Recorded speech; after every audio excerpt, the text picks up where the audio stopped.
To suffer through one more. I promise it'll be fun. Well, I can't promise that, but I'll try.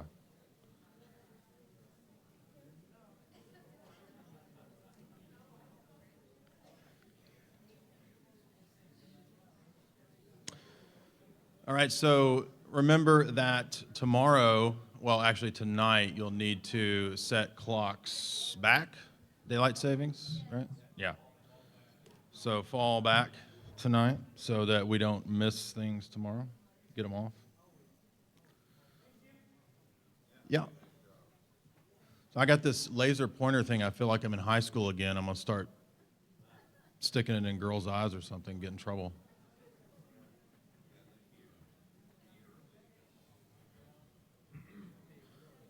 Okay, so I am, as we said earlier, Dyer. I run the site. Thank you. There's one. It's always nice to have one fan, right? I'm introducing myself as the backup second string host. So I run the site jaysanalysis.com, which deals with film, philosophy, geopolitics, and the esoteric. And what we're going to be talking about today is Hollywood, predictive programming, and the secret space program / breakaway civilization. My background is in philosophy. I did philosophy and history as undergrad. My graduate work was philosophy and literature. So I decided that it would be fun. It's kind of a trend in academia now to choose sort of pop culture topics if you do liberal arts. So as a liberal arts major, I chose to do Ian Fleming and James Bond. Now, the somewhat Marxist establishment at my university, you could imagine how happy they were when I chose to do James Bond as a thesis topic. We actually butted heads quite a bit, right? But I think that what we're going to see is that there's so many things in Ian Fleming and in Bond that will reveal, it's going to shed so much light on the topics that we've heard today that I think you're genuinely going to be blown away. Now, I am a Bond fan. I grew up watching Bond. But to learn more about Ian Fleming himself and what he did in naval psyops was, I think, yet another level of revelation beyond what you've seen in the films. And then going through the novels, I saw, again, so much more because, as we're going to see, so many of his works were actually based on real-world covert operations that were run by British intelligence and British naval intelligence. So, but what we're going to start with is this idea of predictive programming or gaslighting. What is predictive programming? Why do you say that? Well, this is, I believe, a sort of a deep psyop technique where we utilize the concept of twilight language. And this is foreshadowing in fictional film to prepare the way for, to use H.G. Wells' terms, the things to come. Predictive programming has the effect of conditioning the mass mind through the manipulation of archetypes. And I think Fleming will be an exemplar of the crossover between the intelligence agencies and the collaboration with Hollywood. Now, most people who research this topic will know about the idea of the Pentagon or different military agencies having a liaison office with Hollywood, right? So if a film director wants to utilize tanks or an aircraft carrier or something like that, then he gets the okay from the liaison office. It actually goes far deeper than that. I believe that from my research, it's from the very beginning of Hollywood that we see a tie-in to the intelligence agencies. And so we can go back to even people like Julia Child who worked for MI5, or we can actually go all the way back to the period of the Elizabethan era with John Dee, right, who was Elizabeth's court magus, who was actually her spy as well. So this is a long-standing tradition in British intelligence. And you could see why there would be a tie-in between theater and intelligence work because you're playing a role, you're acting, right? And that's what we see coming through in so many of Fleming's novels that we're going to get to. So I've got a couple examples here of, so you say, well, use twilight language. What is that? Well, I think that this is actually a concept that if you've read Michael Hoffman's Secret Society of Psychological Warfare, then you know that he speaks of this concept of, from the Vedic text, what's called Sandabhayasa. And this is the notion that events can actually be written like a script. So you can have certain phenomena, certain events that happen that if you believe in higher entities, angelic forces, demonic forces, whatever, then, or God, then the notion would be that it's these higher level forces that are actually able to utilize events and that use numerology, symbology, and so forth to actually speak a language on a higher level than just, say, a written text, right? So one of the topics that I studied in grad school was semiotics. Semiotics is the philosophical discipline of studying signs and symbols. It's the philosophy of signs and symbols. Now, one of the most famous semioticians of our day is an Italian writer named Umberto Eco. So if you've ever read The Name of the Rose or Foucault's Pendulum, the famous novels, those are both by Eco. Now, Eco is important because he actually wrote a famous essay in the 60s called Narrative Structure in Ian Fleming. And what he did there was he actually raised Ian Fleming's fictional literature out of the status of pulp fiction and gave it a little more academic credence. He gave him some academic acumen that he did not previously have. So I think that Eco's place as a bondologist is interesting because so he's not just a writer, he's also, there's this whole field of bondology where you study Ian Fleming and Bond and so forth. And what Eco says is that there's a famous lecture he gave where he says that, fiction is, we think of it as unreal. But in a way, a fictional world is kind of real, right? Because it's at least real in our psyche, right? And when we take fiction, or when a writer takes fiction, or a film director, or whatever, and then puts it into reality, it's then become a part of reality, right? And then it can, in return, affect a mass population, the mass mind, mass consciousness, or whatever. And that playing with this, right, is the manipulation of archetypes. And that's how we can be conditioned and also break our conditioning through this synthetic Hollywood overlay that I think is part of the psychological warfare. So when we understand these things, we can recognize it, and that's kind of what my lecture is going to do here. So this is a classic example. This is from the 1999 film The Matrix, and this is Neo's passport. Now, if we look at Neo's passport expiration date, it expires on 9/11/2001. The Matrix came out in 1999. So I'm just using this as one example amongst hundreds of predictive programming that clearly seems to evidence some kind of real-world fulfillment that I think is beyond mere coincidence, right? If we want to understand some of this arcane language I used above up here, a good way to understand it is kind of gaslighting, right? So in psychology, this is the notion of, if you've ever seen this classic film with Ingrid Bergman, directed by Cukor, then you'll know that what happens is there is she's an heiress, more or less. She has a bunch of money, and so this guy comes along who's her sort of white knight savior, right? And he offers to deliver her out of her loneliness and so forth. And what he does is he goes through this elaborate process of running this little mini psyops where he actually tricks her into thinking that she doesn't even know what reality is, right? And he's, by the abuser installing into the abusee the notion of not being able to determine reality, the abuser then, in a sort of narcissistic sense, a psychopathic sense, is able to instill into the person a new reality that they control, right? So that's the psychological warfare aspect of this. And it's brilliantly displayed in that film. Some have called it an Alfred Hitchcock film that Hitchcock did not do. So as we move to Fleming, Ian Fleming famously said, "Everything I write has precedent in truth," right? Now, this is not the actual MI5 logo. It's the old MI5 logo, and then somebody stuck a 007 on there, which I thought was kind of appropriate, right? But Fleming was not in MI5. He was, of course, naval psyops. But I just thought, well, this is like a pyramid with an all-seeing eye. We've got to put that up there, right? It's got to be there, right? So Fleming is interesting because he comes from a prominent banking family. Fleming's grandfather was actually involved in the establishment of the Anglo-Iranian Oil Company. And if you know about that, you know that's what would become BP, right? which ties directly into Operation Ajax and the overthrow of Mossadegh in 1953 and the installation of the Shah, which was done by British intelligence and the CIA, now famously declassified. Again, Fleming's father was a prominent banker, BFF, with Winston Churchill and J.P. Morgan, who we heard mentioned earlier today. Now,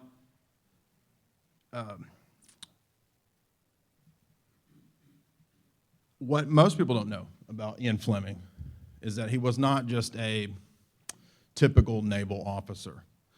In fact, it's only been in the last few years that a number of books have been released, written, that really delve into his past, and it's kind of, I guess, I don't know if it's like past the era of the Official Secrets Act in the UK or whatever, but now there's all these books out that talk about the fact that most of the rumors and speculation were actually true.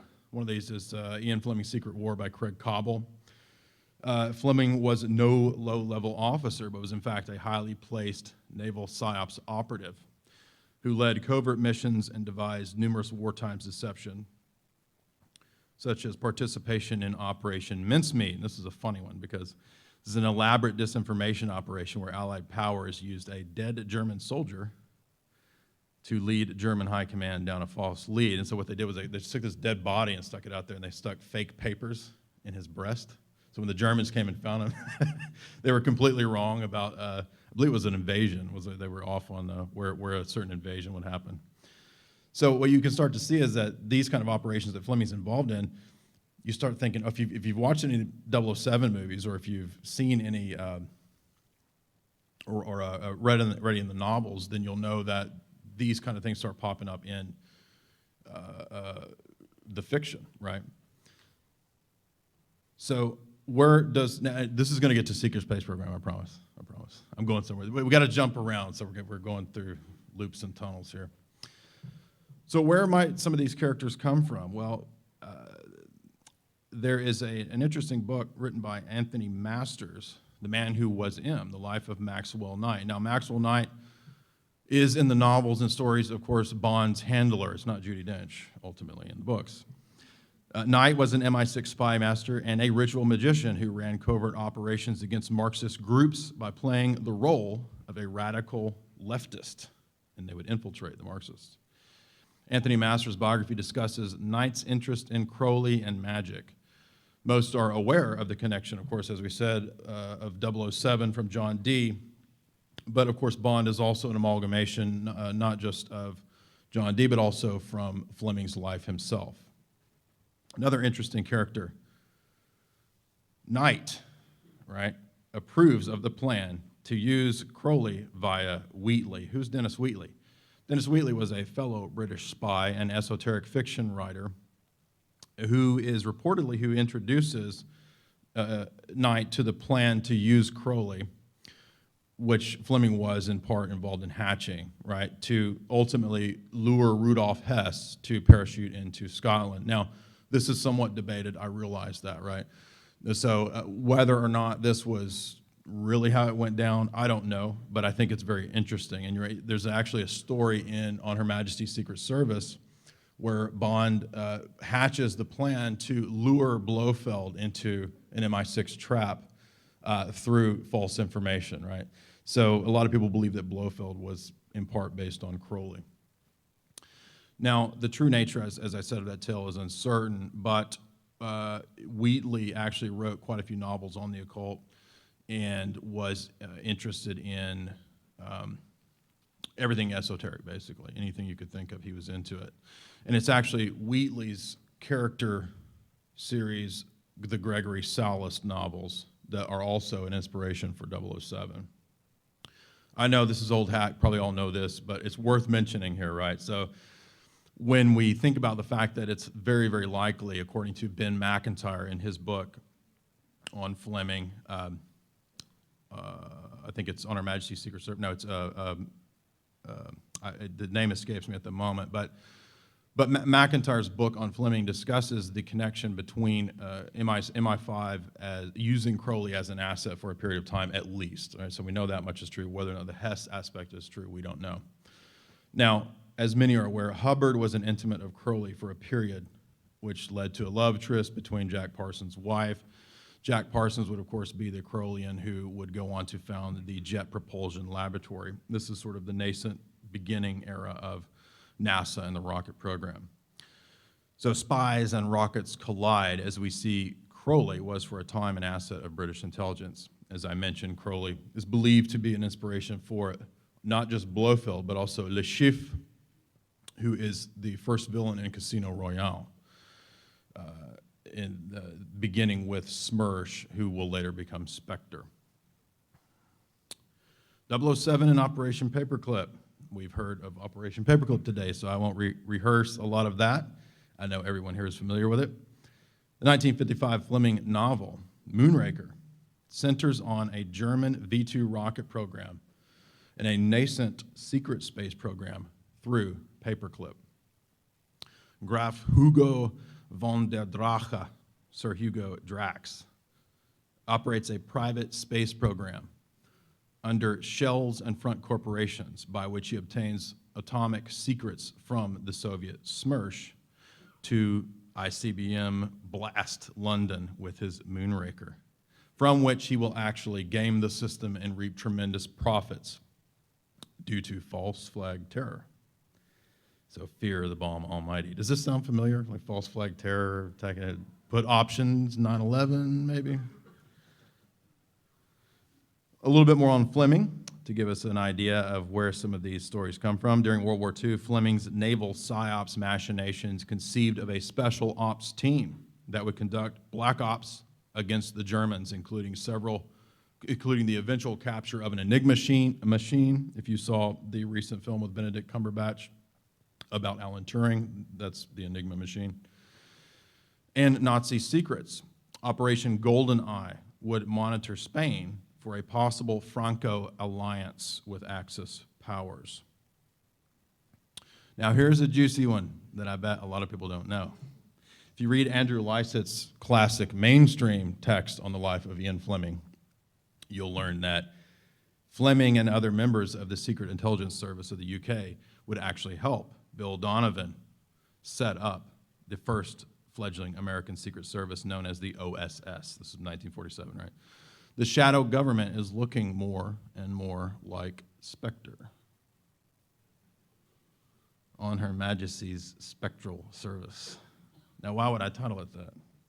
Well, this 1969 film, version of the 1964-5 Fleming novel, is actually very faithful to the story, where we're going to see that the later versions of the film versions and incarnations will depart quite a bit, but there's a reason for that.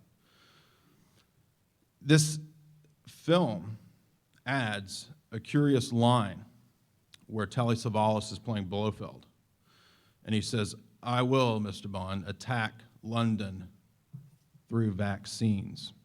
This is actually in the screenplay, right? That's not mentioned in the novel, right? So what we're going to start seeing is this pattern of extra revelations placed into the film versions that aren't in the novels. Spectre is thus once again concerned with biowarfare, genetic modification, and depopulation. The attack is planned under the cover of a private allergy clinic that brainwashes babes, Bond girls, to carry out the attack, right? Now, there's also a hint of brainwashing and mind control here, right? Because this allergy clinic that Blofeld is running is under that's the auspices, right? The front that it's using. What he's actually doing is bringing in these sort of quasi-pop star models and brainwashing them. And he's going to send them back to London, and they're going to attack London's food supply in the novel. And then, as Telly Savalas says, also through vaccines. Does this sound familiar, right? I mean, Mike Adams is here, right? He writes, there's a million articles at the Natural News about the problems with vaccines, right? And all the dangers of vaccines. I think probably a lot of people here know that. So here you have in 1969, who in 1969 would have thought to question vaccines? I mean, come on, right? This is right after Jonas Salk. I mean, come on. This is insane in my view. Now, as we move on, the 1971 Diamonds Are Forever. This one is where this is juicy. The 1956 novel highlights diamond smuggling networks but the film incarnation centers around a private space program operating under various fronts involving Willard White, who is a stand-in explicitly for Howard Hughes. If we think of Howard Hughes, what did Howard Hughes do before he got into aerospace? He directed movies. And in fact, he directed one of the most expensive movies of that prior to the aerospace period called Hell's Angels. Hell's Angels was a war propaganda film. Now, I forget the name of the actor, but it's the guy who plays Jimmy Dean in the old Jimmy Dean sausage commercials. He's actually the guy that's playing Willard White here, who is explicitly a stand-in for Howard Hughes. In both reality and in the fictional incarnation, it's of the film. It's White running casino mafia markets for his money laundering and black budget funding. But there's a kidnapping that happens by Ernst Stavro Blofeld as the Spectre operative who is interested in weaponizing space. So this film is actually the first film in history to discuss the weaponization of space through satellite warfare. And what's also neat is that this is going to parallel the film incarnation of Moonraker, which will be one of our most important points in this talk. 1974, The Man with the Golden Tesla Gun. Now, this is a 2015 Air Force lab-directed energy weapon. This is Christopher Lee playing Scaramanga, talking to Roger Moore. And if you remember this film, it looks like that. He fires this big directed energy weapon, right? Also interesting is that it utilizes solar power, right? This is set during the 1973 energy crisis. And according to writer F. William Ingdahl, it was actually Bilderberg that engineered this crisis through OPEC. It wasn't just OPEC. It was Kissinger and Bilderberg that managed what happened with OPEC. So what does Scaramanga do? Well, he threatens the West through offering his privatized solar weapon technology to the highest bidder. There's not really a point to this one. I just wanted to throw this in. Right? So you can't have a talk about 007 without some Bond girls in the mix. Feminists, if you want to throw tomatoes at me, go ahead. It's fine. By the way, I don't know why. I just think it's interesting that so you have, I forget yeah, right. But so he's playing the same kind of role that he does in Fantasy Island with Christopher Lee. It's interesting. 1979, Moonraker. This is a big one. Now, we saw in the novel version of Moonraker, that was about the V-2 rocket program, and it was about paperclip, right? Phase 1, I call it, of the secret space program. Moonraker, the film, will actually be phase 2 of the secret space program. And it will be a pretty smooth, I believe, continuation. So the second phase of the secret space program and the breakaway civilization is explicitly revealed in this film in one of the most clear ways I could think of. The Reich-style plan of a genetically modified utopia where an Earth cleansed through a kind of Skynet chemtrail biowarfare attack prepares the way for a new Genesis. We think of Dr. Farrell's previous talk on the buildup of the satellite spy networks at last year's space conference. This, again, mirrors the plot of Diamonds Are Forever, except that now it extends into space. Now, another interesting point in this is that when Roger Moore as Bond is heading towards Moonraker, which in this is actually a space station, he has an interesting line where he says, oh, it's actually Noah's Ark, and 2 by 2 they entered the Ark. And he calls it Project Noah. Now, that's going to be useful because that pattern will repeat in the rest of my lecture. And what does Drax do in the film version?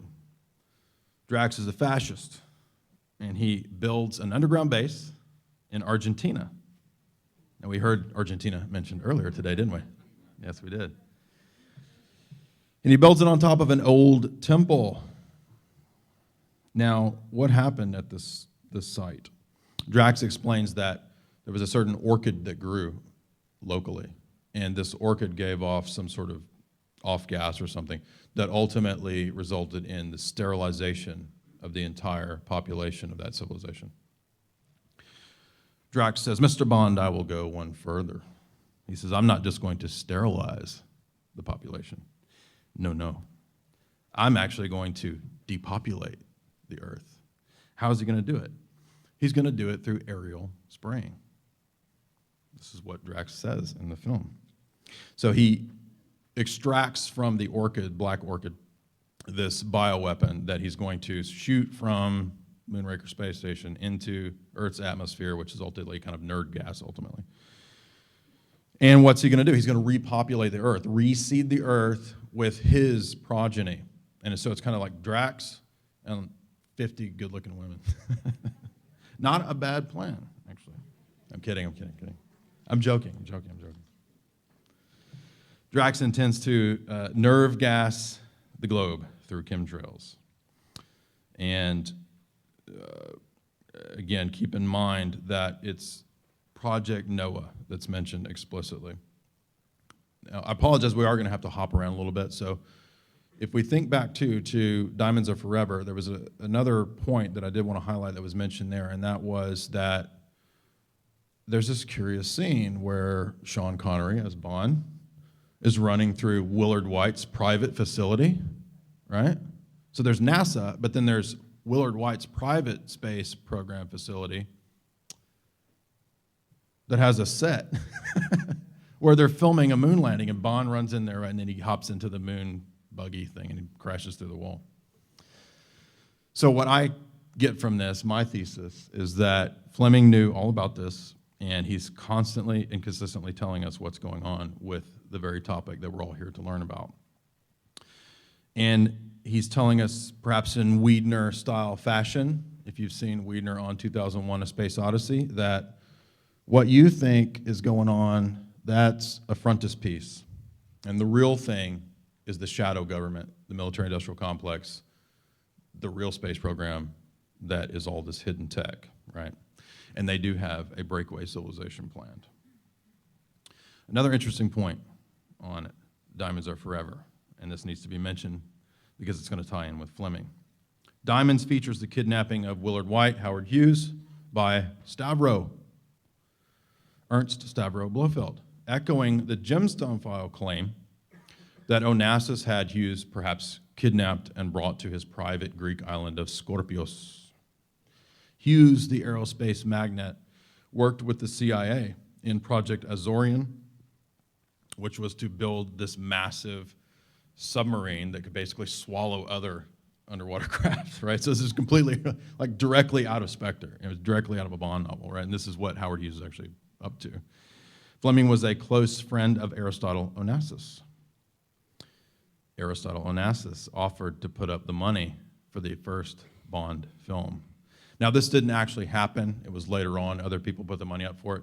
But Fleming and Onassis were BFF, right? Best friends forever. And so this is where we make these connections. And here's Aristotle working his mojo on Jackie, right? Now, another interesting thesis here, too, is that, was this a mafia killing, right? Because in the mafia, supposedly you take the life of another mobster. 5 years later, he takes the wife? I don't know. An interesting thesis. So as we move into the 80s, we're going to look at the Star Wars Defense Initiative, right? Killer spies from outer space.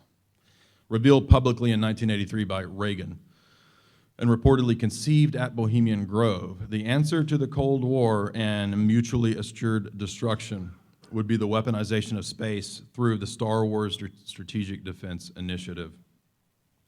This is from Moonraker. This is when they're flying around in space and shooting lasers at each other, right?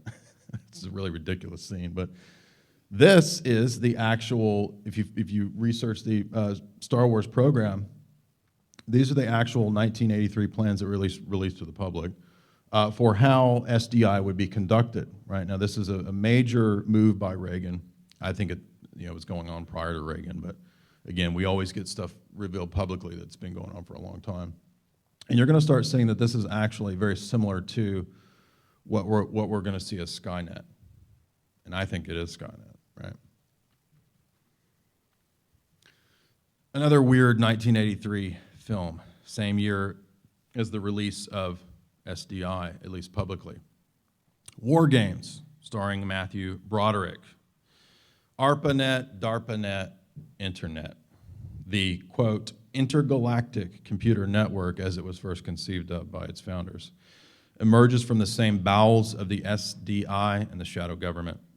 Linked with the concept of the weaponization of space, the internet would function to form the eventual Internet of Things in Asimov fashion. And we're going to get to Asimov here in a minute. This is the rise of Skynet and AI. And here's Ferris Bueller hacking the Pentagon. You laugh, right? Okay. But also, don't ever hook your nukes up to your Atari, which is what he does, right? And because then the robot plays nuke games with itself. Back to Fleming really quick.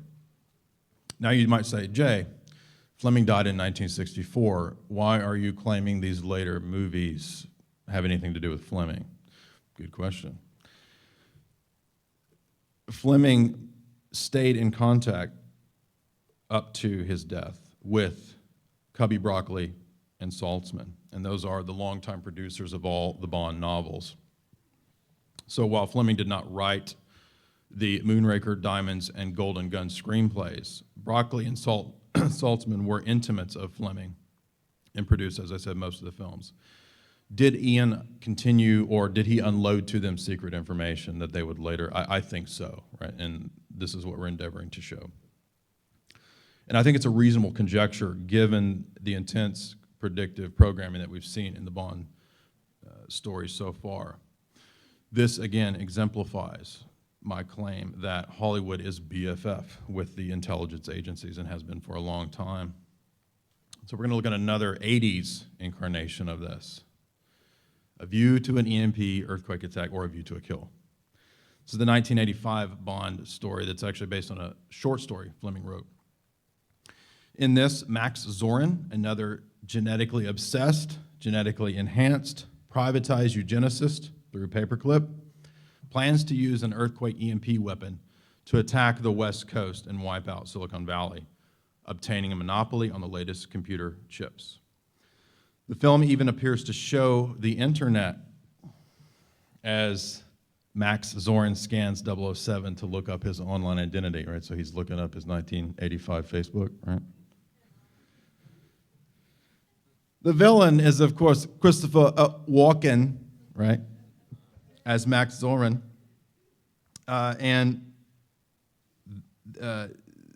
Another interesting aspect to this is that at the end of the film, 007 receives the Order of Lenin. But he's supposed to be the Cold Warrior, right? Why is he receiving the Order of Lenin? I think it's controlled dialectics, right? And this is actually what Carol Quigley tells us in Tragedy and Hope, that much of the Cold War was actually a controlled dialectic. There's a sense in which Stalin actually did reject the money that was offered to him from the Atlanticists, from the Western powers. So there was a time period where there was opposition from Stalin, and this is what in part gives birth to the Cold War. But as Anthony Sutton has shown us, it was actually the Western banking elite that funded both the Bolsheviks and Wall Street. Now we're going to move to some fictional book incarnations of this notion of the breakaway civilization. The 1932 novel Brave New World by Aldous Huxley describes a coming dystopia where humans are GMO creations from test tubes. They're organized into a caste-based technocracy. This technocratic control grid is run by 10 world socialist controllers who suppress true metaphysics, as well as science and the arts. Bertrand Russell wrote explicitly of this intention in his book, Impact of Science on Society, where he said that we would actually have to stamp out the spirit in man and get rid of Shakespeare, get rid of the classics, because we can't have that amongst the population. It's got to be it's got to be Common Core, baby. That's what it's got to be. Now,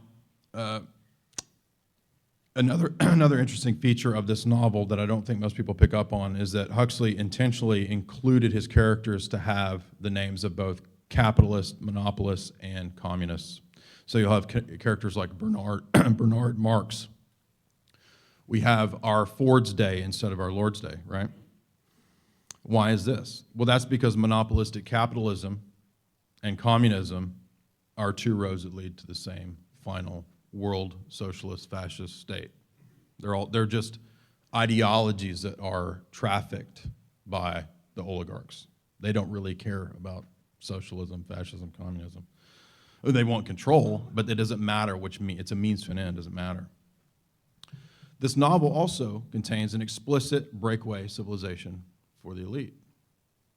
Mustafa Mond, who's the central antagonist in the novel, who plays the role of the world socialist controller of the UK.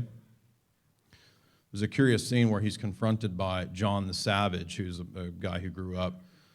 They have a reservation where you can still grow up according to the old way and not part of the world socialist technocratic system. John the Savage says, I know that you like Shakespeare. I know that you like the Bible. I know that you actually like true metaphysics. Why do you hide it? Mustafa Mond says in this climactic scene, it has to be this way because they don't care about these things. Why would I throw pearls before swine? And so, by the way, John, if you like, you can actually go to our breakaway island where we actually do talk about these things and we don't suppress science there. Right? Interesting, 1932, and he's writing about this, as well as cloning in 1932. 1951, Asimov's Foundation, Breakaway Civilization, and Google. The character Hari Seldon creates a mass tracking algorithm to predict future movements. His Encyclopedia Galactica it's kind of a distraction, right? But its true purpose is only known to those who make up the foundation, this sort of secret society of scientism, if you will. He knows that, in other words, that the galactic empire is going to collapse, and Seldon thinks that through psychohistory or this mass tracking algorithm, he can actually stave off the long-term collapse of the civilization before the rise of the Second Galactic Empire. So Seldon's breakaway civilization is based on scientism, which is interesting because if we think about the Bavarian Illuminati, there's this mythology that they were like into Satanism and the occult. That's actually not true at all. They were much in the sense of Voltaire or Diderot. They were rationalists, right?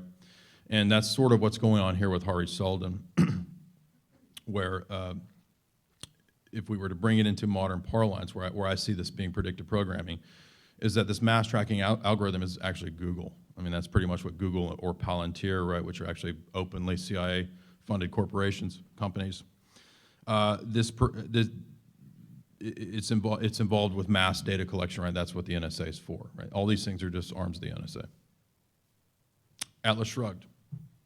1957, Ayn Rand publishes a breakaway civilization bestseller, Atlas Shrugged. Who is John Galt? Galt's, or Atlantis, is a breakaway civilization established in Colorado and exists behind a hologram. The tech elite have created a Tesla-style free energy engine, which is what powers Galt's Gulch. Meanwhile, quote, civilization is allowed to collapse, awaiting its coming reformation. The similar theme is also found in Rand's novel Anthem, and I don't know if you know this, Ayn Rand was BFF with Alan Greenspan.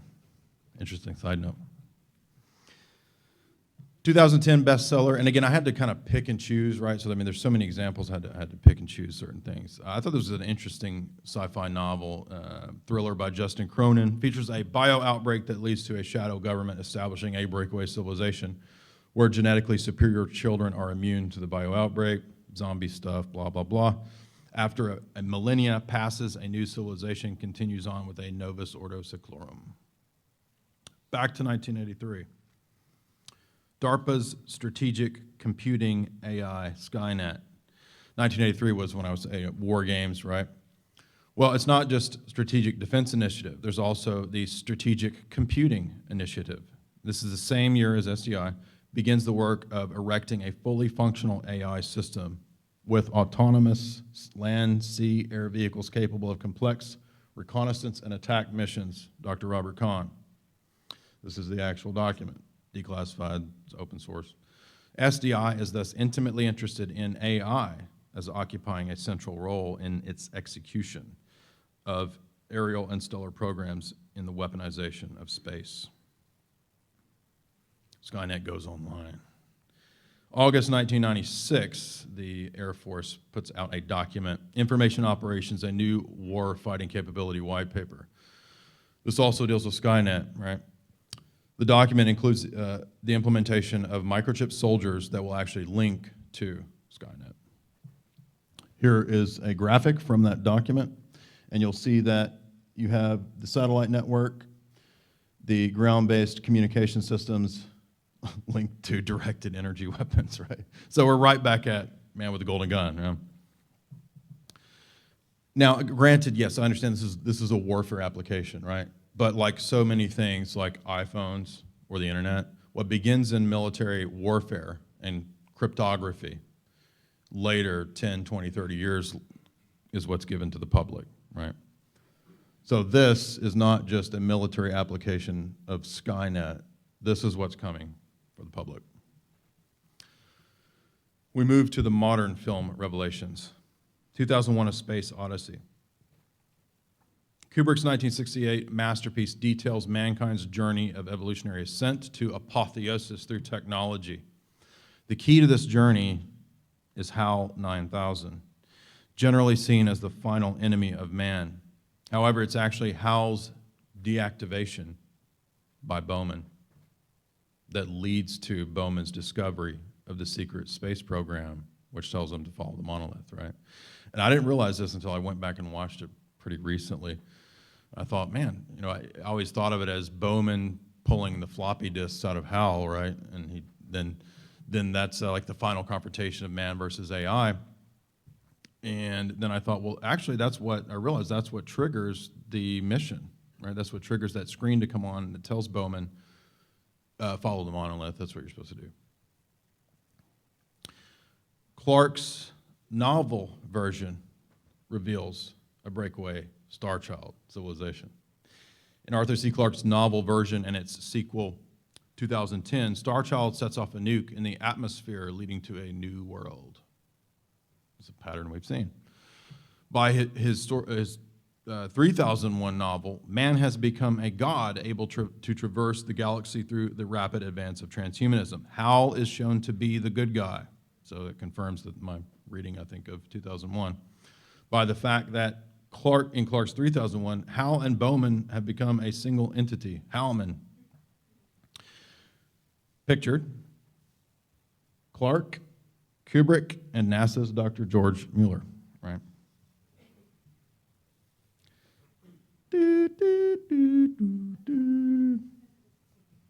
By the way, in Diamonds Are Forever, there's a really funny scene where Roger Moore goes up to a keypad and he types in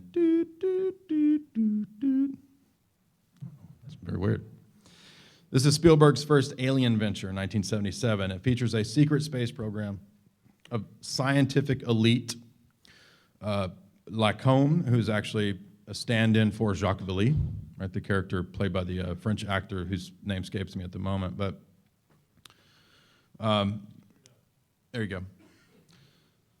This is actually an attempt to base and learn this new technology, this new form of communication, right, through music, through sound, all the advanced alien prowess. And to cover this up, what does the government do? Well, they fake news stories. They stage a biowarfare release that misleads the public. They lay out dead, cows and stuff.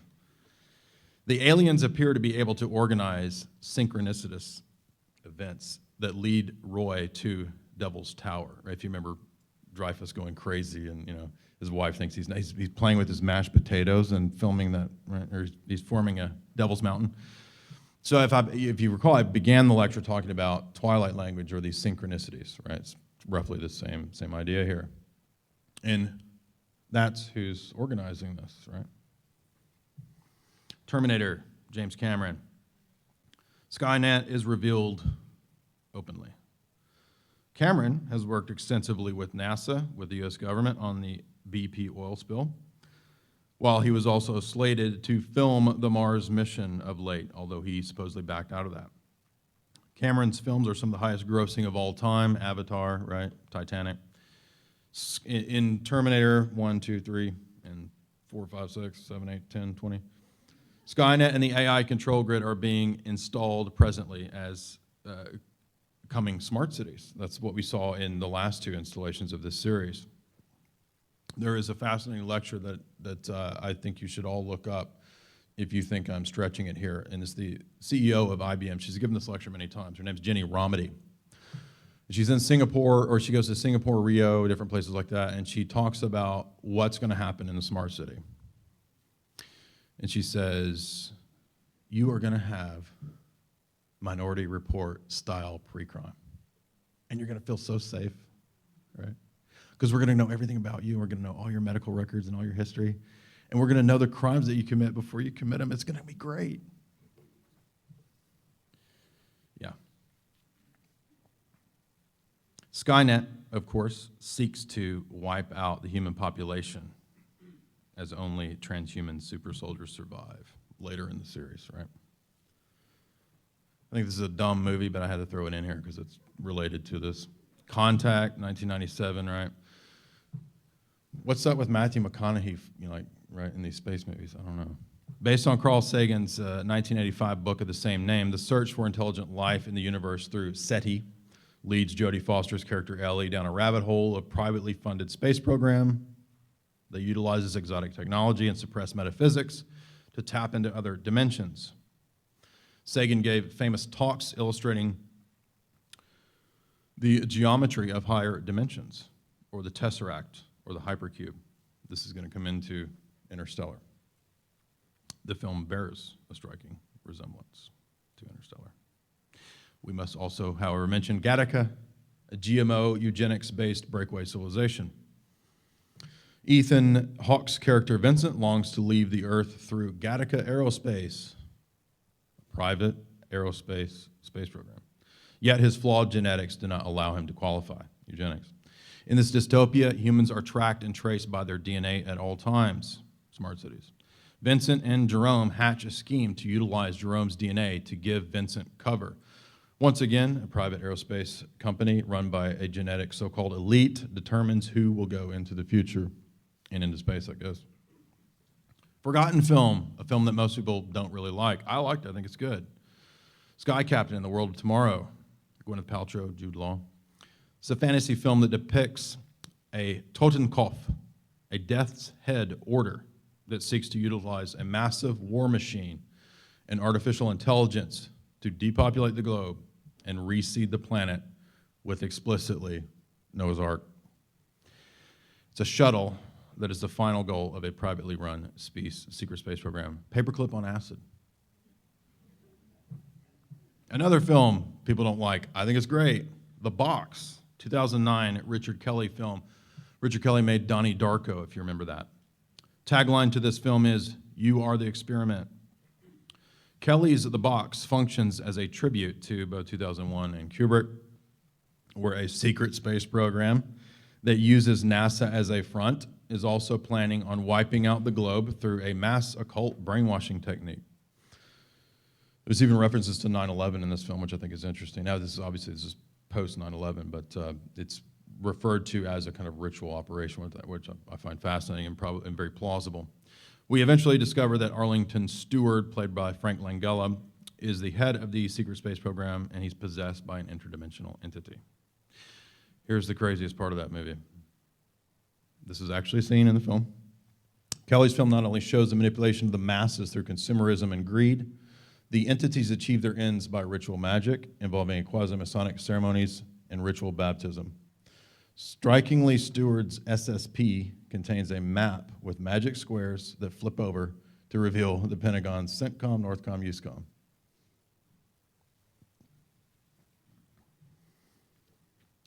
Thus, the cryptocracy.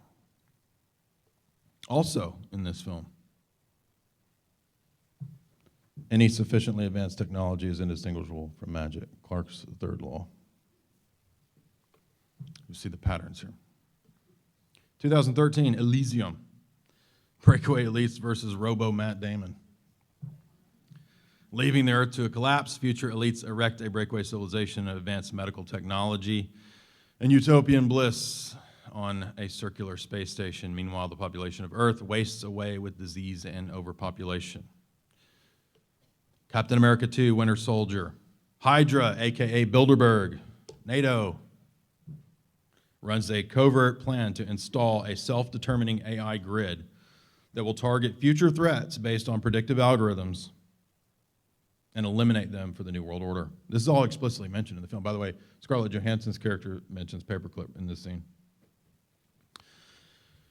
The program will use, as I said, the predictive algorithm, and it also is interested in erecting a panopticon surveillance system. Panopticism is the idea back from Bentham, and later Michel Foucault would write on this about how you could construct a prison in an octagon shape where you put the guard tower in the center, and what this would do over time, they learned, this was back in the 1800s, they learned that this would actually alter people's self-policing, right? They would start policing themselves. And that way the inmates no longer had to be checked up on, because after a while you wouldn't even need guards actually in the tower because they don't even know if they're being watched or not. Like, they already start policing themselves. So that's the idea of panopticism, and that's the idea of the NSA and total surveillance. The eyes in the sky, eyes is another term for spies. Spies, eyes in the sky, will drone blast future threats according to this film. As I said, paperclip is specifically mentioned, and it's all going to be done through AI. Coming close to the end here. Interstellar and the secret NASA. This is Christopher Nolan's 2014 tribute to 2001 Kubrick. It also includes a secret space program that functions behind a defunct NASA, supposedly. Pilot Cooper, played by Matthew McConaughey, who drives his Lincoln into space. I drive a Lincoln, and this Lincoln's gonna go into space because I'm Matthew McConaughey. Right. I finally got some laughs here. It's like, you're all like, all we wanted to hear was a couple impersonations. Like, forget all this other stuff. Cooper must fly beyond the infinite to solve Earth's environmental dilemma that's a result of an unknown blight, right? As a result, man and AI must team up to create the breakaway civilization. So this is the final scene. If you haven't seen the film, Cooper and TARS, the robot who actually kind of mirrors the monolith from 2001, they both go into beyond the infinite, into the black hole, et cetera. And as a result, they're able to operate outside of time and space, right? So entering that tesseract, they become one with your laptop. That's a joke. Conclusion. Hollywood is more than fiction, right? And I'm sure everybody's probably seen this kind of thing, but it's very illustrative, right? We can't forget this stuff, that all of these pre-signifiers of 9/11, right, in pop culture. And I've been endeavoring, I think, to show that it's much deeper than just mass control, mass conditioning. It's all about giving a synthetic overlay of reality. And humans, we don't generally get our view of the world, our worldview, from bureaucrats spitting out facts. We get it from theater.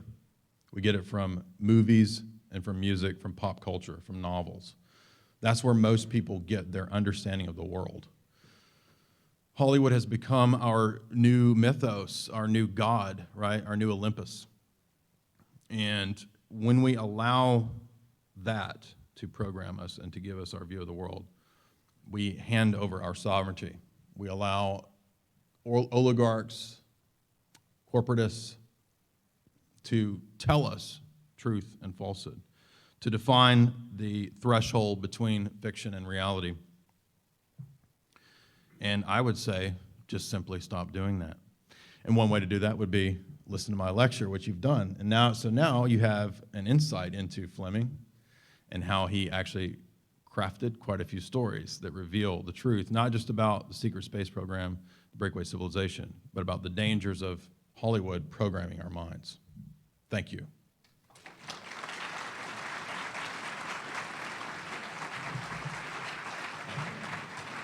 I guess we get to eat now, maybe?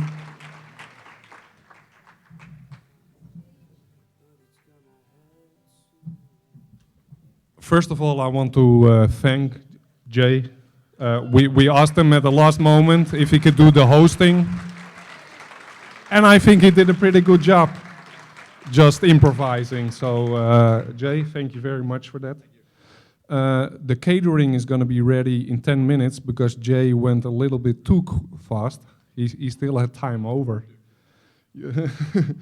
So they still need 10 minutes, and then we're going to have dinner. After dinner, we're going to have the round table discussion for an hour, and then we're going to call it a quit for today. Tomorrow, the program is going to be on time. We're going to start at 9 in the morning. The booth is going to be open at 8. And be aware of daylight saving time is going to change. So, yeah. So don't be surprised if you're going to be late and you forgot it. So another 10 minutes and then we can have dinner. It's going to be the same routine as just before. Okay, thank you. There ain't no need to fret of us. We've got all the strength